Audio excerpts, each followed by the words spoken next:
नमस्कार बच्चों, मैं लोकेश सैनी आपका वीसीसी एकेडमी में एक बार फिर से स्वागत करता हूं। आज अपन राजस्थान के खनिजों के बारे में देखेंगे जो कि बीएसटीसी एग्जाम के लिए बहुत ज़्यादा इंपॉर्टेंट है। ठीक है, तो इसको आप एक बार ज़रूर देखना क्योंकि वीडियो ज़्यादा बड़ी नहीं है, 4-5 मिनट की रहेगी, छोटी रहेगी। और ऐसी एक क्लास आपके एक क्लास और दूसरी क्लास, 2 क्लास बनेंगी।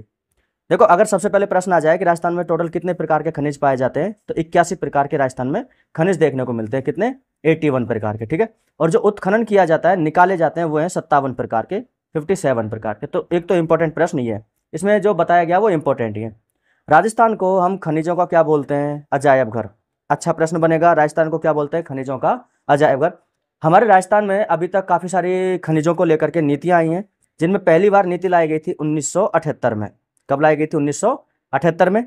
और जो नवीनतम है वो आई है हमारी 2015 में। मतलब नवीनतम का मतलब है इसके बाद में और आई नहीं है, और ये है 5वीं। तो पहली बार 1978 में और नवीनतम कब? 2015 में। अब अपन खनिजों की बात करते हैं थोड़ा थोड़ा सा, तो उसमें ये देखते हैं कि जो सबसे पहले लोहा, तो लोहे के हमारे 4 प्रकार के प्रकार होते हैं, अपने 4 प्रकार, जैसे मैग्नेटाइट, हेमेटाइट, लिमोनाइट, सीडेराइट। जिसमें राजस्थान में सबसे ज़्यादा जो लोहा देखने को मिलता है वो है हेमेटाइट प्रकार का। कौन सा है? अपने हेमेटाइट प्रकार का लोहा राजस्थान में सबसे ज़्यादा देखने को मिलता है। और इसमें भी अगर बात करें कि ऐसे कौन कौन से क्षेत्र हैं जहाँ पर लोहा देखने को मिलता है, तो आपको सबसे ज़्यादा इंपॉर्टेंट आपको ये वाला याद रखना है, और उसके बाद में ये वाला, कि सबसे ज़्यादा लोहे का उत्पादन कहाँ पे होता है? अपने मोरीजा बानोला।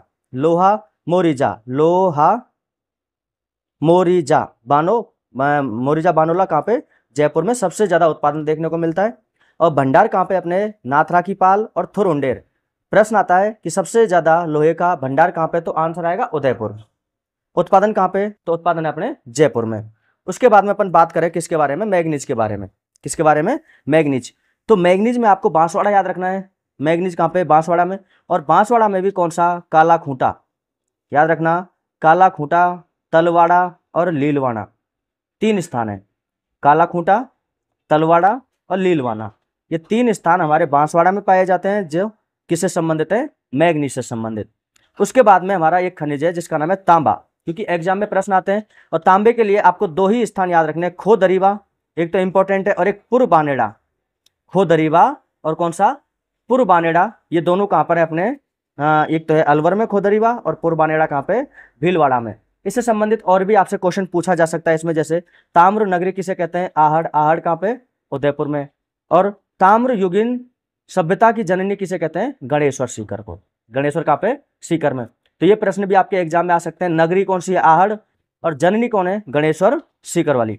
सीसा जस्ता, इन्हें अपन जुड़वा खनिज के नाम से जानते हैं। सीसा जस्ता को क्या बोलते हैं? जुड़वा खनिज, क्योंकि एक साथ निकाले जाते हैं और इन्हीं से अपने चांदी निकलती है। ठीक है, हम बात करें जावर, तो जावर में हमारे सीसा जस्ता पाया जाता है। इसी के साथ में क्या निकाली जाती है? चांदी निकाली जाती है। भीलवाड़ा का एक स्थान है रामपुरा आगूचा। कौन सा स्थान है? रामपुरा आगूचा। तो यहाँ से भी सीसा जस्ता निकलता है। और उसके साथ में सोना। सोने को याद रखना है। देखो, सोना जिसके पास होएगा आनंद आ जाएगा, तो जगत में क्या आ जाएगा? आनंद। तो आनंदपुरा भूकिया और जगतपुरा भूकिया दोनों कहाँ पे हैं? बांसवाड़ा में। ठीक है, क्या पाया जाता है? सोना। तो ये कुछ ऐसे खनिज है अपने जो आपको एग्जाम में याद रखने। और इसका जो सेकंड पार्ट है वो आपके आ जाएगा, और इसका ये जो पूरा का पूरा PDF या फोटो है आपके ग्रुप में डाल दिया जाएगा। ठीक है, धन्यवाद।